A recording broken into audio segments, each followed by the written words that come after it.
Hello বন্ধুরা, আজকে আমি তোমাদেরকে শেখাবো অ্যাসিড ক্ষার নিয়ে। ঠিক আছে? অ্যাসিড ক্ষারের চারজন বিজ্ঞানী তিনটি কনসেপ্ট দিয়েছেন। তার মধ্যে প্রথম কনসেপ্ট হচ্ছে বিজ্ঞানী আরহেনিয়াস দিয়েছেন। আরহেনিয়াস তার কনসেপ্ট অনুযায়ী আমরা জানি যারা পানিতে H প্লাস আয়ন ত্যাগ করে তাদেরকে আমরা বলি কি জানো? অ্যাসিড। আর যারা পানিতে OH মাইনাস আয়ন ত্যাগ করে তাদেরকে আমরা বলি বেস বা ক্ষার। আসো আমরা একটা উদাহরণ দিয়ে দেখি। ধরি HCl ও কি করে, যদি পানির সাথে বিক্রিয়া দিই তাহলে কি করে? ও H প্লাস Cl মাইনাস, তারপর কি OH মাইনাস, এই আয়নগুলোতে কি বিভক্ত হয় না? তো দেখো তো, আমরা HCl থেকে কি H প্লাস আয়নটা পেয়েছি না? তাহলে কি এটা কি একটা আরহেনিয়াস অ্যাসিড, তাই না? তাহলে আমরা কি জানি HCl একটা আরহেনিয়াস অ্যাসিড। এছাড়াও যদি আমি H2SO4 নেই তাহলে কি হয়? H2SO4 ও দেখা যায় যে কি পানিতে H প্লাস আয়ন দেয়। এছাড়াও সালফেট আয়নও কিন্তু দেয়। আর পানির নিজস্ব OH মাইনাস আয়ন তো আছেই। তো H2SO4 ও কি দেখা যাচ্ছে কি পানিতে কি H প্লাস আয়ন দিচ্ছে না? তাই এটাও কি একটা আরহেনিয়াস অ্যাসিড। আরহেনিয়াস বেস কোনগুলা? যেগুলো কি পানিতে কি করে OH মাইনাস আয়ন দেয়, তাই না? OH মাইনাস আয়ন কারা দেয়? NaOH কি OH মাইনাস আয়ন দেয় না? পানির সাথে যদি বিক্রিয়া করে তাহলে কি উৎপন্ন করে? সোডিয়াম প্লাস আয়ন, তারপর কি OH মাইনাস আয়ন, আর পানির নিজস্ব H প্লাস আয়ন, তাই না? তো সোডিয়াম হাইড্রোক্সাইড থেকে কি আমি OH মাইনাস পেয়ে গেলাম না? সিমিলারলি পটাশিয়াম হাইড্রোক্সাইড, একে যদি আমি পানির সাথে বিক্রিয়া করাই তাহলে কি উৎপন্ন করবে? K প্লাস OH মাইনাস, তাই না? তাহলে কি পটাশিয়াম হাইড্রোক্সাইড থেকে কি OH মাইনাস পেলাম না? তাহলে বলো তো NaOH আর KOH কি? সোডিয়াম হাইড্রোক্সাইড আর পটাশিয়াম হাইড্রোক্সাইড, উভয় হচ্ছে কি আরহেনিয়াস বেস বা আরহেনিয়াস ক্ষার। বুঝতে পারছো হয়তো। এবার আমরা আসি দ্বিতীয় কনসেপ্টে। দ্বিতীয় কনসেপ্টটা দিয়েছেন কি ব্রনস্টেড লাউরি। ব্রনস্টেড লাউরি। আচ্ছা, ব্রনস্টেড লাউরি কনসেপ্ট অনুযায়ী যারা মনে করো পানিতে প্রোটন ত্যাগ করতে পারে, প্রোটন ত্যাগ করতে পারে, যারা পানিতে প্রোটন ত্যাগ করতে পারে তাদেরকে আমরা কি বলি জানো? তাদেরকে আমরা ব্রনস্টেড লাউরির তত্ত্ব অনুযায়ী বলি অ্যাসিড।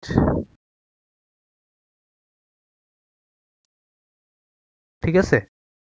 যেমন কি, যেমন HCl ধরতে পারো। HCl কি করে? পানির সাথে যখন বিক্রিয়া করাই তখন আমরা কি একটু আগে কি শিখলাম? H প্লাস Cl মাইনাস, আর কি আরো পানি থেকে আরো উৎপন্ন হয় কি H প্লাস আর OH মাইনাস উৎপন্ন করে না? এই H প্লাসটা যে OH মাইনাসের সাথে কি উৎপন্ন করায় জানো?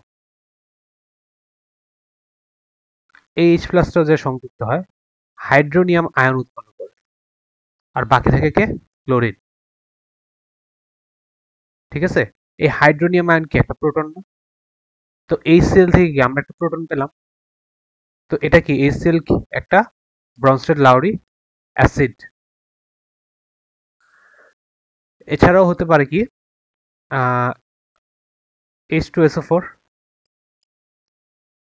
একে পানির সাথে বিক্রিয়া দাও, H2SO4 ও হাইড্রোনিয়াম আয়ন উৎপন্ন করে। হাইড্রোনিয়াম আয়ন হচ্ছে একটা ভালো একটা প্রোটন, অর্থাৎ H2SO4 আর HCl উভয় কি একটা ব্রনস্টেড লাউরি অ্যাসিড, তাই না? উভয় কি করছে? প্রোটন ত্যাগ করছে না, তাই না? বুঝতে পারছো তো? আচ্ছা, এবার আসি ব্রনস্টেড লাউরি বেজ বা ক্ষার। ব্রনস্টেড লাউরি ক্ষার কারা? যারা প্রোটন নিতে পারে তারাই কি ব্রনস্টেড লাউরি ক্ষার। যেমন অ্যামোনিয়া। অ্যামোনিয়া কি করে জানো? অ্যামোনিয়া পানিতে যখন বিক্রিয়া করায় তখন অ্যামোনিয়াম উৎপন্ন করে না? Ammonium ion. জানো তো অ্যামোনিয়া থেকে কি উৎপন্ন হয়? Ammonium ion. তার মানে কি অ্যামোনিয়া কি একটা H প্লাস নিছে না? তাহলে অ্যামোনিয়া কি হবে? একটা, মানে কি অ্যামোনিয়া একটা প্রোটন নিছে, তার মানে কি অ্যামোনিয়া একটা ক্ষার। যেন তেন ক্ষার না, এটা কি একটা ব্রনস্টেড লাউরি ক্ষার। আশা করি সবাই বুঝতে পারছো। এরপর আমরা আসি লুইস তত্ত্বের কাছে। লুইস তত্ত্ব এটাই আমাদের শেষ তত্ত্ব। লুইস তত্ত্ব অনুযায়ী যারা মনে করো এক জোড়া মুক্তজোড় ইলেকট্রন নিতে পারে, এক জোড়া মুক্তজোড়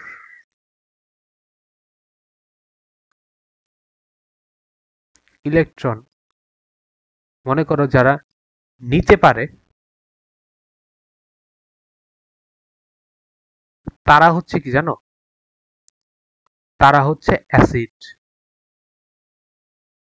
আর যারা এক জোড়া মুক্তজোড় ইলেকট্রন দিতে পারে তারা হচ্ছে কি জানো? বেজ বা ক্ষার।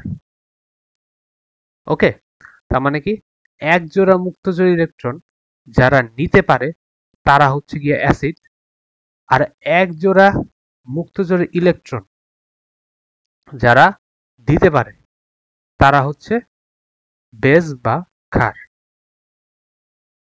তাই না?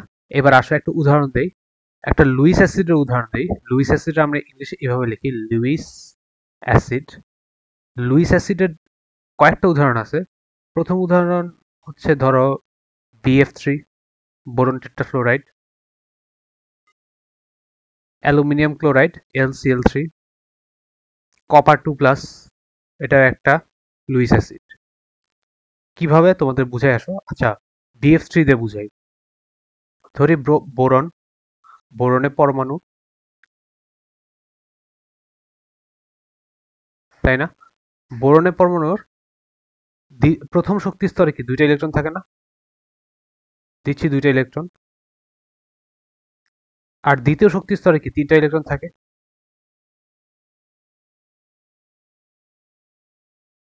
এই তিনটা ইলেকট্রনে কি তিনটা ফ্লোরিন এসে আটকায় না?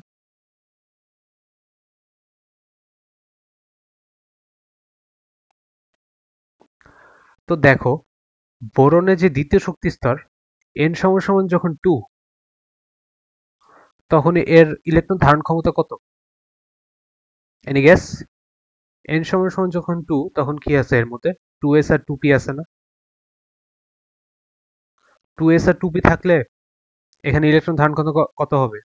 2 আর এখানে 6, মানে কি 8টা ইলেকট্রন নিতে পারবে। 8টা ইলেকট্রন নিতে পারবে, তাই না? এখানে আছে কয়টা ইলেকট্রন? 1 2 3 4 5 6, তার মানে কি আরো এক জোড়া ইলেকট্রন কি বোরন নিতে পারবে না, তাই না? BF3 মানে বোরন টেট্রাফ্লোরাইড আরো এক জোড়া ইলেকট্রন বাইরে থেকে নিতে পারবে। সিমিলারলি আমরা যদি ধরি, এটা একটু মুছে নেই, যদি ধরি মনে করো অ্যালুমিনিয়াম ক্লোরাইডের ক্ষেত্রে, অ্যালুমিনিয়াম ক্লোরাইডের ক্ষেত্রে ধরি, অ্যালুমিনিয়ামের কত 13 না?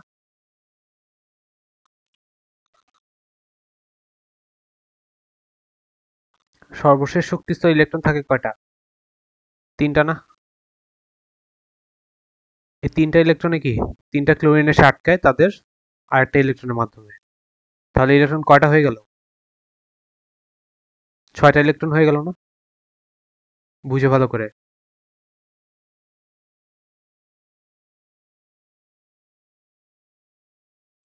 6টা ইলেকট্রন হয়ে গেল না? তার মানে কি? দেখো, সর্বশেষ শক্তি স্তরে কি আরো একটা জায়গা এখন ফাঁকা আছে। তার মানে কি ও আরো দুইটা কি বাইরে থেকে ইলেকট্রন মুক্তচর নিতে পারবে। তাই ও কি একটা লিউইস অ্যাসিড। ও কি একটা লিউইস অ্যাসিড। আর BF3 ও কি একটা লুইস অ্যাসিড। আশা করি সবাই বুঝতে পারছো। দেন আসি আমরা লুইস বেজের কাছে। আচ্ছা, লুইস বেজ কারা বলো তো? লুইস বেজ হচ্ছে যারা ইলেকট্রন দিতে পারে। ইলেকট্রন দিতে পারে কারা? অ্যামোনিয়া কি ইলেকট্রন দিতে পারে না? কিভাবে বললাম? শুধু ইলেকট্রন না, এটা মুক্তচয়ী ইলেকট্রন দিতে পারে। ইভেন হাইড্রোক্সিল আয়নও একটা লুইস বেস, কারণ এরা কি, এদের কাছে এক্সট্রা মুক্তচয়ী ইলেকট্রন আছে। যেমন অ্যামোনিয়ার ক্ষেত্রে যদি আমি দেখাই, অ্যামোনিয়ার এটা যদি হয় অ্যামোনিয়ার, আচ্ছা 2,5 না অ্যামোনিয়ার ক্ষেত্রে?